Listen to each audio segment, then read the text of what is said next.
Welcome students to my YouTube channel, that is DD Civil Engineering. This channel is for diploma and degree civil students. Okay. So last unit मध्ये किंवा last व्हिडिओमध्ये आपण study केलं होतं bearing capacity of soils. त्याच्या related आपण सगळ्या terms study केल्या होत्या. तर आपण ह्या व्हिडिओमध्ये आपण स्टडी करणार आहोत प्लेट लोड टेस्ट, जी बिअरिंग कॅपॅसिटी डिटरमाइन करण्यासाठी यूज केली जाते सॉइलची.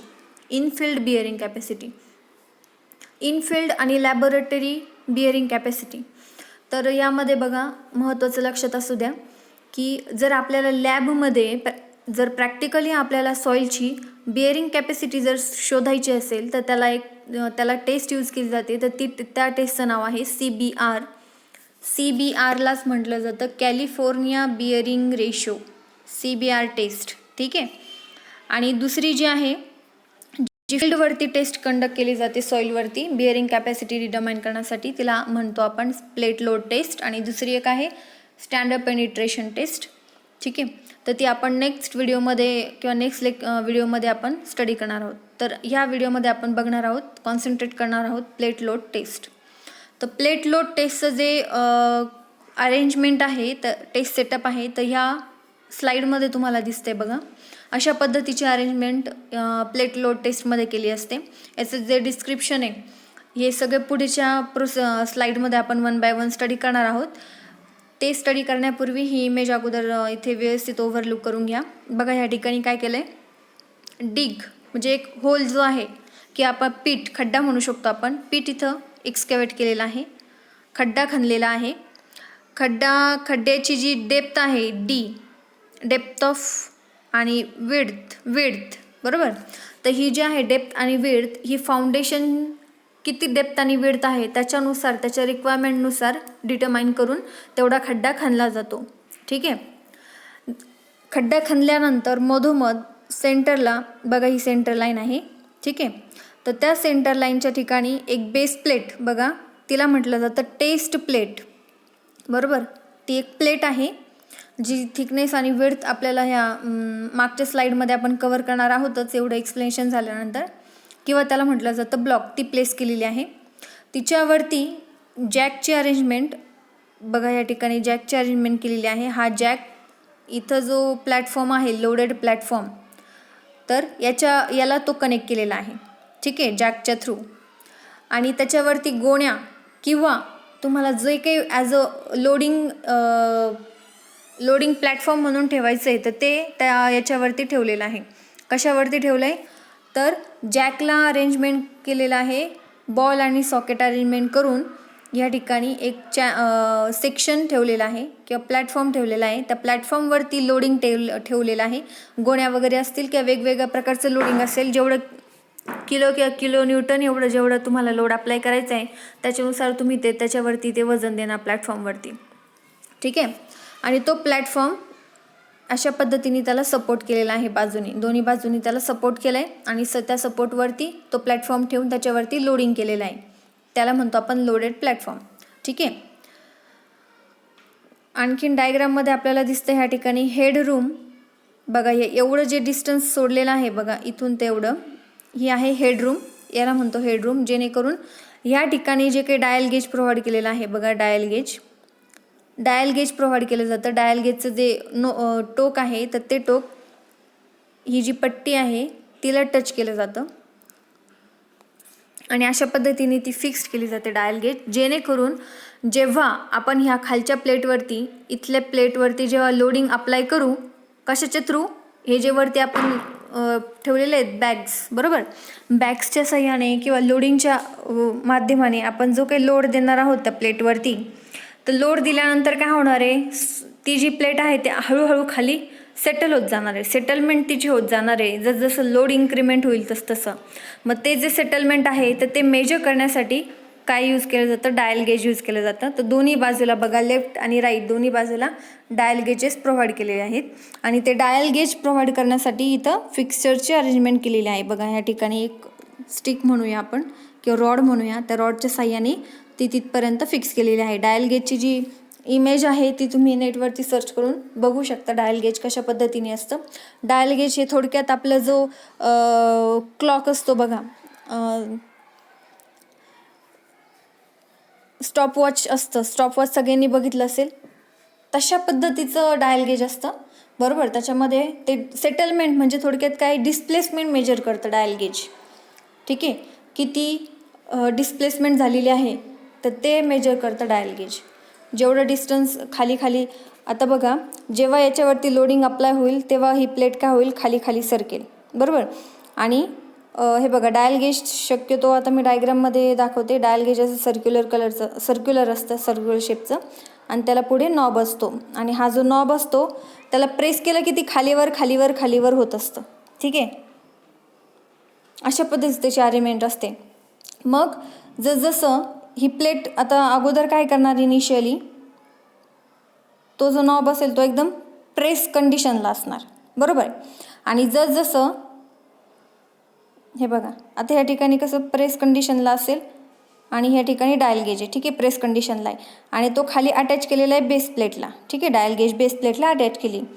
जसं लोडिंग येईल, लोड वाढत जाईल तसं ही बेस प्लेट काय होणार, खाली खाली सरकत जाणार आहे. मग खाली खाली सरकत जाताना काय होईल, डायल गेजचा हा जो नॉब आहे तो काय होईल, डिस्प्लेस होत राहील, म्हणजे बाहेर बाहेर निघत येईल, बरोबर, मोठा मोठा होत जाईल. म्हणजे आणि आतमधलं जे काही काटा आहे तो काटा काय होत चालतो, मग हळूहळू वाढत चालतो. मग त्या टायमिंगनुसार आपण किती डिस्प्लेसमेंट दाखवतं डायल गेज ते नोट डाऊन करत असतो, ठीक आहे.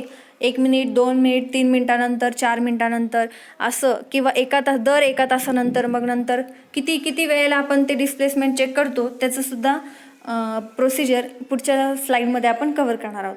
तर अशा पद्धतीची ही अरेंजमेंट असते, ठीक आहे. ही अरेंजमेंट समजली आहे तर मग त्याच्याबद्दल जी इन्फॉर्मेशन आहे आपण ती आता नेक्स्ट स्लाईडमध्ये बघूया. आता बघा ती जी प्लेट बघितली आपण, बरोबर, जी एकदम खाली फिक्स्ड केलेली आहे, तर ती प्लेट तिला म्हटलं जातं बिअरिंग प्लेट. मग त्याचे स्पेसिफिकेशन काय आहेत बघा, तर ती रफ माइल्ड स्टील ह्या मटेरियलची बनलेली असते, माइल्ड स्टीलची असते ती बिअरिंग प्लेट. ती एक तर सर्क्युलर शेपमध्ये असते किंवा स्क्वेअर शेपमध्ये असते, ठीक आहे. दोन्ही शेपमध्ये यूज करू शकतो प्लेट लोड टेस्टसाठी. तिचं जे डायमेन्शन आहे ते 30 सेंटीमीटरची असते, म्हणजे सर्क्युलर असेल तर 30 सेंटीमीटरचं डायमीटर असणार, आणि जर स्क्वेअर असेल तर प्रत्येक बाजू ही 30 सेंटीमीटरची असणार. मग तिच्यामध्ये पण वेगवेगळ्या सायझेसच्या प्लेट्स अवेलेबल आहेत बघा, 30 सेंटीमीटर किंवा 45, 60 किंवा 75 सेंटीमीटर, 4 सायझेसमध्ये डायमेन्शनमध्ये असतात ह्या अवेलेबल टेस्ट प्लेट. तिची जी थिकनेस आहे तर ती 25 mm पेक्षा जास्त असते. लक्षात असू द्या, जी बिअरिंग प्लेट आपण यूज करणार आहोत प्लेट लोडसाठी तिची थिकनेस 25 mm पेक्षा जास्त असते. आता बघा, smaller size for stiff or dense soil, larger size for soft or loose soil. बघा जर आपली डेन्स आणि स्टिफ सॉईल जर असेल, बघा आता बघा वरती डायमेन्शन मेन्शन केलेले आहे 30, 45, 60, 75, बरोबर.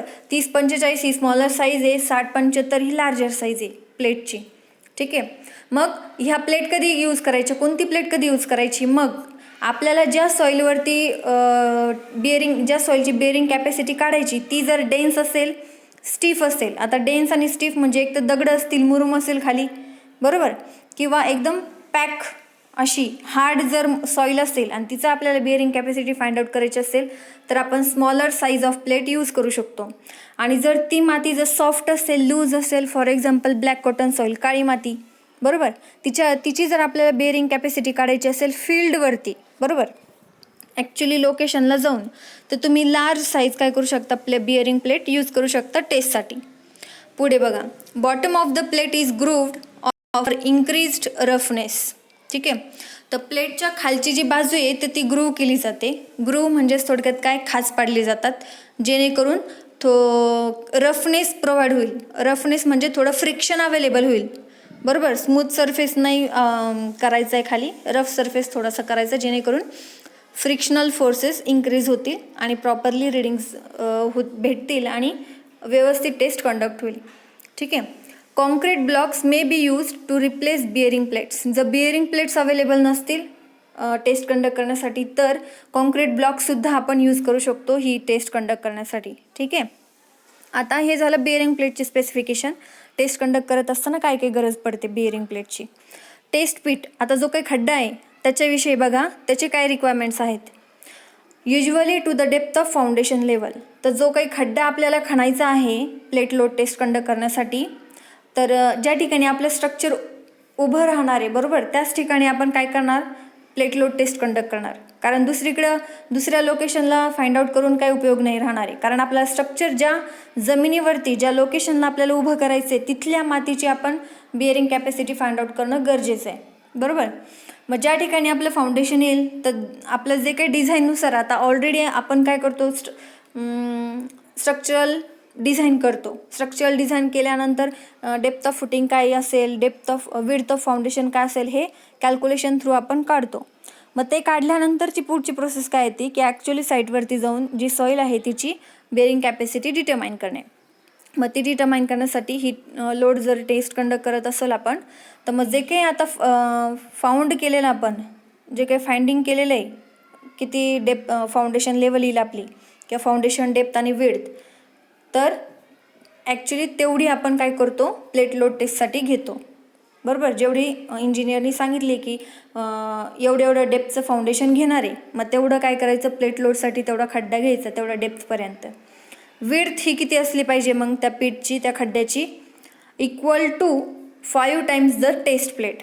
तुम्ही म्हणजे प्लेट लोड टेस्ट कंडक्ट करत असताना जे काही डायमेन्शनची प्लेट तुम्ही घेणार आहात, 30 सेंटीमीटर, 45 सेंटीमीटर, 60 सेंटीमीटर किंवा 75 सेंटीमीटर, जेवढं काही डायमेन्शनची तुम्ही प्लेट यूज करणार आहात टेस्ट कंडक्ट करण्यासाठी, तिच्या 5 पट एवढी काय करायची आहे त्या खड्ड्याची विड्थ घ्यायची आहे. ठीक आहे, लक्षात आलं सगळ्यांच्या. एवढं मग खड्ड्याची विड्थ असली पाहिजे. डेप्थ किती असली पाहिजे खड्ड्याची, जेवढं तुमचं फाउंडेशन डेप्थ आहे तेवढी, त्याच्यापेक्षा कमी नको. ठीक आहे, पुढे carefully levelled and clean bottom. जेव्हा तुम्ही खड्डा खणाल तेव्हा स्क्वेअर येणार तो बरोबर, चारी बाजूनी स्क्वेअर खड्डा तुम्हाला खोदायचा आहे. खड्डा खोदल्यानंतर काय करायचं, खालची जी बाजू आहे ती काय असणार आहे, अनइक्वल असणार आहे बरोबर, खालीवर जागा असणार आहे. मग ती अगोदर तुम्हाला काय करावी लागणार, क्लीन करावी लागेल, व्यवस्थित लेव्हल करावी लागेल. क्लीन केव्हा करावी लागणार, कारण बघा माती खणल्यानंतर काही दगड वरती खालती असे दगड वगैरे असणार बरोबर, अनइक्वली वरती टोक आलेलं दगडाचं वगैरे, त्याच्यामुळे काय होईल अनइक्वल सरफेस होईल. मग ते दगड वगैरे जे आहेत ते बाहेर काढायचे, व्यवस्थित लेवल करायची सरफेस, किंवा काही दुसरं श्रब्स असतील, खोडं वगैरे दबले असतील खाली काही असेल तर ते सगळे मटेरियल बाहेर काढून व्यवस्थित काय करायची, लेवल करायची बॉटम. ठीक आहे. आणि दुसरी गोष्ट बघा, protected against disturbance or change in a natural formation. ठीक आहे, तर हे एक महत्त्वाचं लक्षात घ्यायचं की त्या खड्ड्याला डिस्टर्बन्स झालं नाही पाहिजे टेस्ट कंडक्ट करत असताना, तेवढं एक काळजी घ्यायची. कशी काळजी घ्यायची मग बघा, जेव्हा आपण खड्डा खणणार आहात तेव्हा जर आपली माती ही जी बाजूबाजूला माती असणार आहे बरोबर, कारण ग्राउंड लेवल एवढी तुम्ही इथं उभे राहणार सपोज बरोबर, खड्डा खणल्यानंतर इथं काय माती आहे, पण इथं जर स्ट्रेट तुम्ही एज केलेली आहे बरोबर, सरळ उभी भिंत झाली आता इथे तयार खड्ड्याची बरोबर. मग जर आजूबाजूची जर माती जर एकदम लूज असेल तर ती काय होईल, जेव्हा एखादा माणूस चालला आजूबाजूला किंवा उभं राहिला तर काय होईल, ती माती लूज असल्यामुळं ती पडू शकते खाली खड्ड्यामध्ये बरोबर. मग हे जे आहे, हे जे प्रोटेक्शन आहे, डिस्टर्बन्स होतं आहे बरोबर, तर ते करण्यासाठी काय केलं जाईल, मग स्ट्रट्स प्रोव्हाइड केले गेले पाहिजे. म्हणजेच थोडक्यात काय, याला सपोर्ट दिले पाहिजे फळ्यांच्या माध्यमाने. मग काय करायचे, आजूबाजूला याला चारी बाजूनी फळ्या लावायच्या, जेणेकरून माती पडणार नाही आतमध्ये खड्ड्यामध्ये किंवा डिस्टर्बन्स होणार नाही. ठीक आहे, टेस्ट कंडक्ट करत असताना तेवढे प्रिकॉशन्स घ्यायचे. मग बघा अशा पद्धतीने टेस्ट सेटअप जे आपण बघितलं आहे, मग टॉप आणि इलेव्हेशन आणि प्लॅनमध्ये आपला जो खड्डा आहे तो अशा पद्धतीने दिसेल. बघा ही जी विड्थ आहे तर ती किती आहे, 5 पट BP म्हणजे विड्थ ऑफ प्लेट. ठीक आहे, ह्या ठिकाणी मेन्शन केले बघा, BP म्हणजे विड्थ ऑफ प्लेट, D म्हणजे डेप्थ ऑफ पीठ किंवा डेप्थ ऑफ फाउंडेशन, आणि इकडे बघा 5 mm थिक लेअर सँडचा लेअर आपल्याला तयार करायचा आहे. जेवढा तुमचा खड्डा असेल खड्ड्याच्या खाली 5 mm लेअर करून त्याच्या खाली सँड भरायचं आणि त्याच्यावरती मग काय करायचं, ती प्लेट ठेवायची. ठीक आहे, अशा पद्धतीने अरेंजमेंट करायची. या ठिकाणी बघा वरतून जर आपण तो खड्डा बघितला तर आपल्याला असं दिसेल चारी बाजूनी खड्डा तो दिसतोय. आतमध्ये बरोबर सेंटरला ती सिमेट्रिकली बरोबर ती टेस्ट प्लेट ठेवलेली आहे बरोबर. आणि स्क्वेअर खड्डा आपण घेतलेला आहे तर त्याचे दोन्ही बाजू जे आहेत विड्थ जी आहे पिठची ती 5 पट आहे प्लेटच्या विड्थच्या. ठीक आहे, अशा पद्धतीने आपण खड्डा घेतला आहे.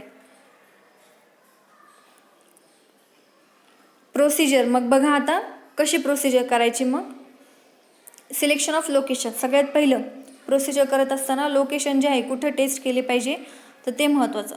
Based on the exploratory boring, exploratory बोरिंगनुसार आपण काय करतो लोकेशन सिलेक्ट करतो. Test is carried out at the level of propose foundation, ज्या ठिकाणी फाउंडेशन घ्यायचं आहे त्या ठिकाणी ती टेस्ट कंडक्ट केली जाते. ठीक आहे. दुसरी गोष्ट, जर if water table is below the foundation level but the depth is less than width of plate then the test is carried out at the level of water table. तर बघा आपण लास्ट व्हिडिओजमध्ये आपण स्टडी केलं होतं effect of water table on bearing capacity of soil बरोबर. Water टेबलचा सॉईलच्या बिअरिंग कॅपॅसिटीवरती काय परिणाम होतो आपण हे जे पॉईंट्स आहेत ते आपण मागच्या व्हिडिओजमध्ये स्टडी केले होते. मग तेच पॉईंट्स कन्सिडर करून आपण ही जी टेस्ट आहे ती कंडक्ट करत असताना ते पॉईंट्स लक्षात घेऊन कुठं टेस्ट कंडक्ट करायची, वॉटर टेबल लेवलला की ते पाणी काढून मग त्याच्या लेवलला किंवा त्याच्यावरती किंवा त्याच्या खाली, अशा केव्हा कोणती प्रोसिजर केली पाहिजे ते व्यवस्थित त्याच्यामध्ये दिले.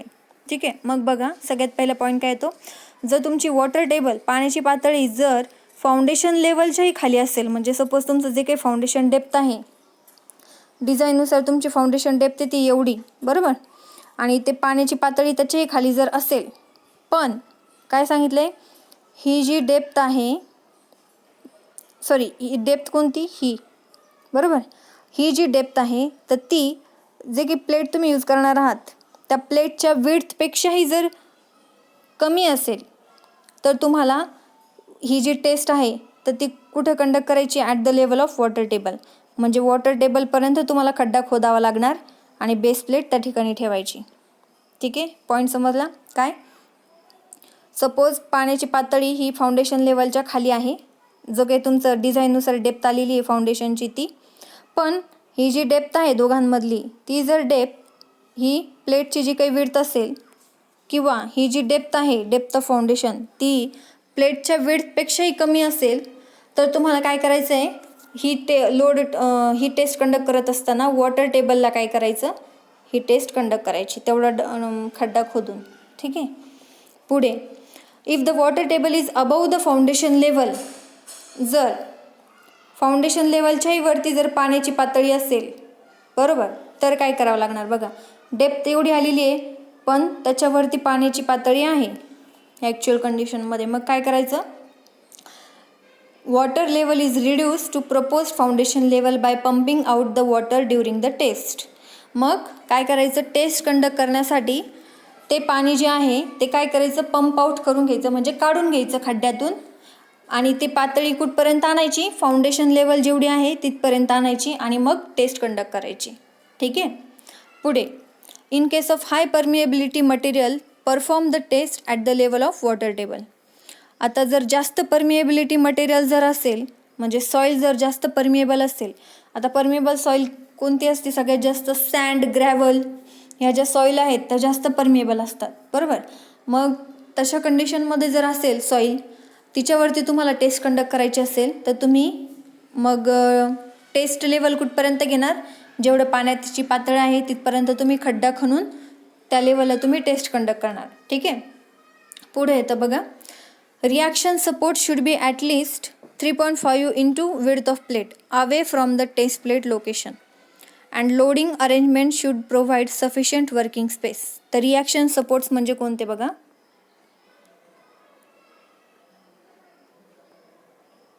हे बघा हे जे सपोर्ट्स आहेत बरोबर हे सपोर्ट्स आहेत तर ते किती लेवलला पाहिजे बघा, किती डिस्टन्सला पाहिजे ते इथे मेन्शन केले बघा,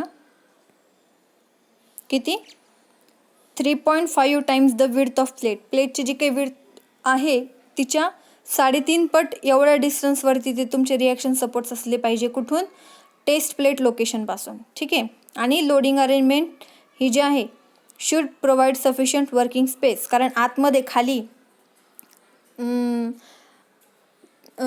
ती जी प्लेट आहे प्लेटची किंवा डायल गेजची अरेंजमेंट करण्यासाठी आतमध्ये खड्ड्यामध्ये प्रॉपर वर्किंग स्पेस अवेलेबल असला पाहिजे काम करण्यासाठी, ठीक आहे.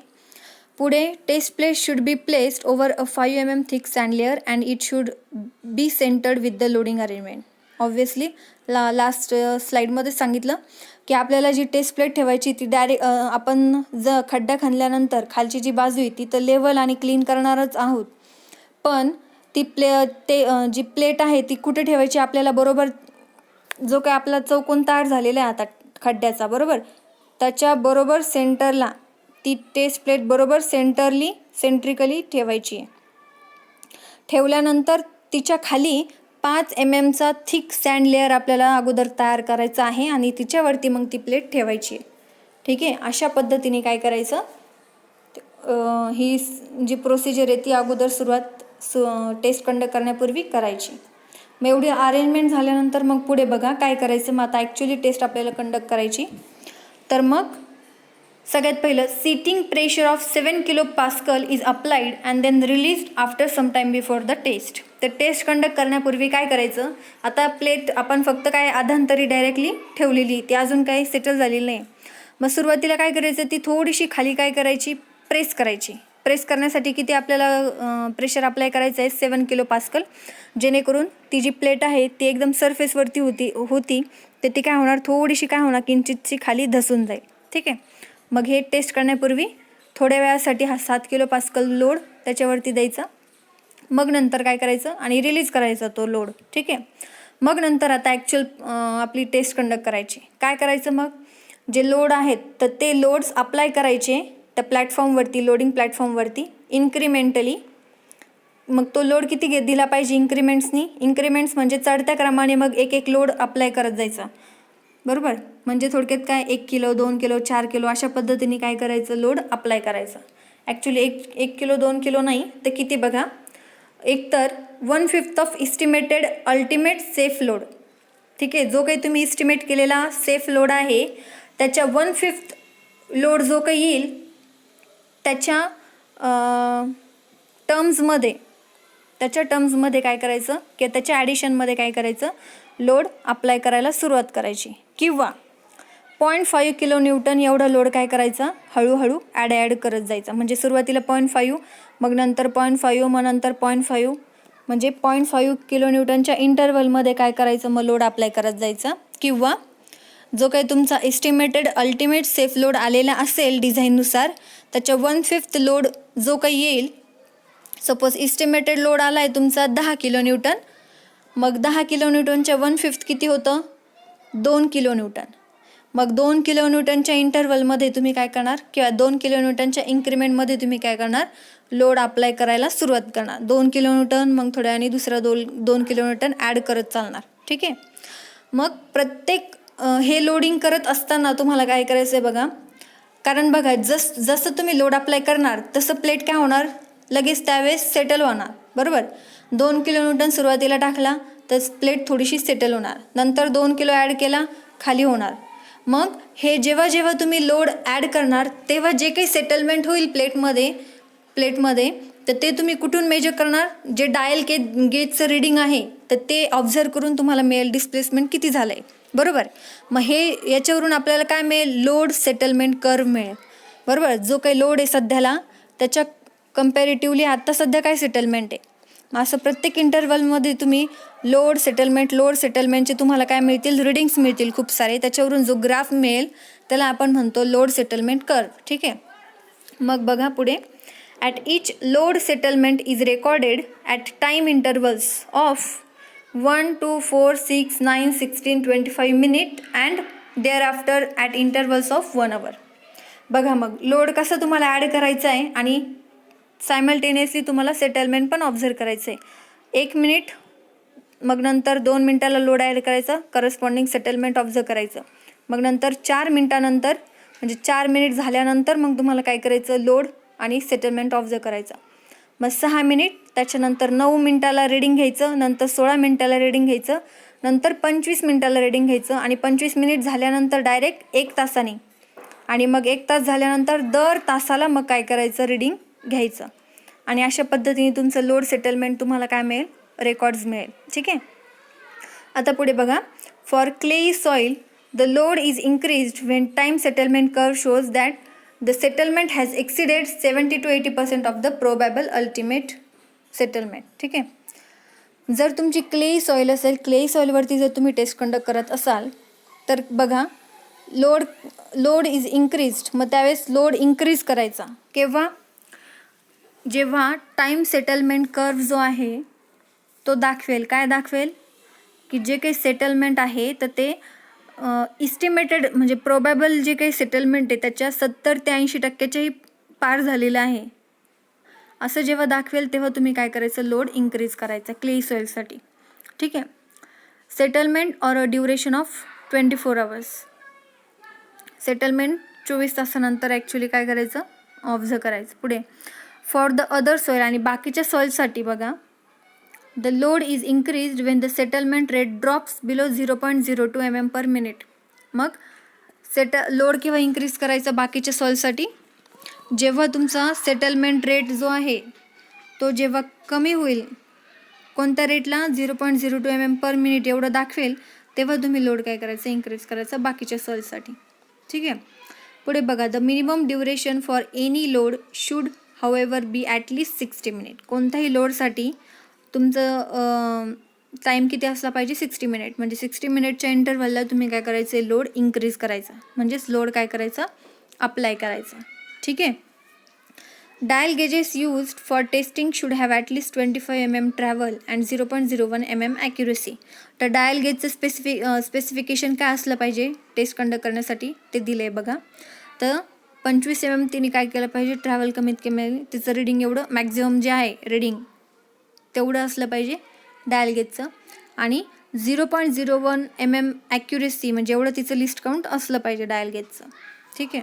पुढे the load settlement curve can then be plotted from settlement data. मग जो काही तुम्हाला ह्या टायमिंगनुसार तुम्हाला जे सेटलमेंट ऑब्झर्व झालं आहे बरोबर, त्याच्यानुसार तुम्हाला लोड सेटलमेंट कर्व मिळेल आणि मग ती काय करायची, मग ग्राफवरती प्लॉट करायची.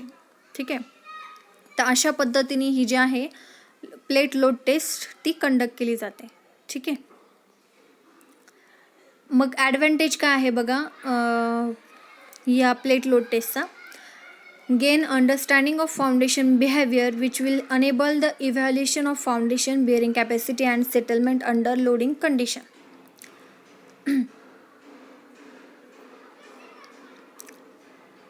फाउंडेशन बिहेवियर बघा, जेव्हा त्या सॉईलवरती जो काय आपण लोड अप्लाय करतो, तो लोड अप्लाय केल्यानंतर फाउंडेशन म्हणजेच काय, थोडक्यात सॉईल, तर ती सॉईल कशा पद्धतीने बिहेव करते हे आपल्याला लोड सेटलमेंटचं जी अरेंजमेंट आहे, कंडिशन आहे, त्याच्यावरून आपल्याला काय कळतं, समजतं. ठीक आहे. कशा पद्धतीने बिहेवियर करणार आहे सॉईल.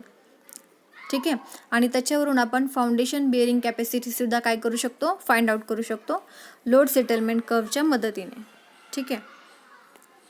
याचे ह्या टेस्टचे सुद्धा आता काही लिमिटेशन्स आहेत, तर ते लिमिटेशन्स काय आहेत बघूया आपण.